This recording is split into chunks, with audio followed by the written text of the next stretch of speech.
लोकसभा चुनाव है, तो ये घटना हुई, इसका कितना असर पड़ेगा? देखिए, लोकसभा के चुनाव के नजरिए से मैंने पहले भी कहा है और कैमरे पर कहा है कि नीतीश बाबू अगर महागठबंधन में लड़ते तो उनको 5 सीट भी नहीं आने वाला था। ये तो लोगों को पता था।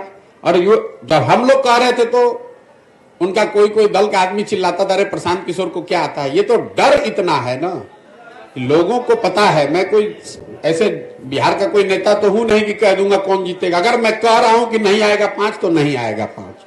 इसी डर से पहले तो भागे, उनको मालूम था भी खाता नहीं खुलने वाला है, तो भागे भाजपा में।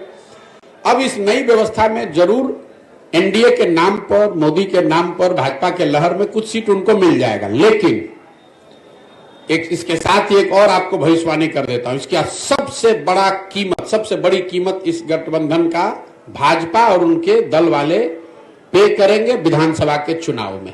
लोकसभा में नहीं, लेकिन भाजपा को इसकी बहुत बड़ी कीमत चुकानी पड़ेगी आने वाले विधानसभा चुनाव में।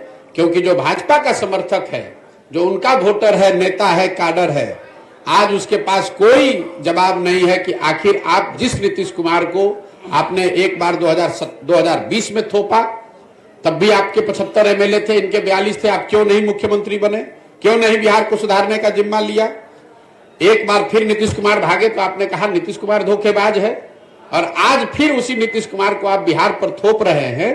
तो जिस तरह से कांग्रेस और कांग्रेस के नेतृत्व ने चंद सांसदों के लालच में बिहार को 20 वर्ष तक लालू के हाथ में बेचा, इसकी चिंता नहीं की कि बिहार के लोगों का क्या होगा।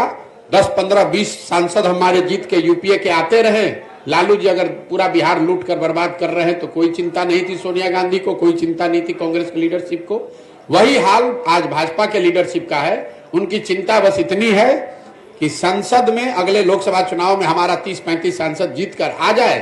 अगर नीतीश कुमार ने पूरा बिहार को बर्बाद कर दिया है, उनकी मानसिक हालत नहीं है बिहार को चलाने की, इसकी कोई चिंता उनको नहीं है, वो बिहार के लोगों की चिंता नहीं है, उनको बिहार के बच्चों की चिंता नहीं है, तो लोकसभा में तो असर नहीं दिखेगा ज्यादा, लेकिन विधानसभा में भाजपा को बहुत बड़ी कीमत इसकी चुकानी पड़ेगी।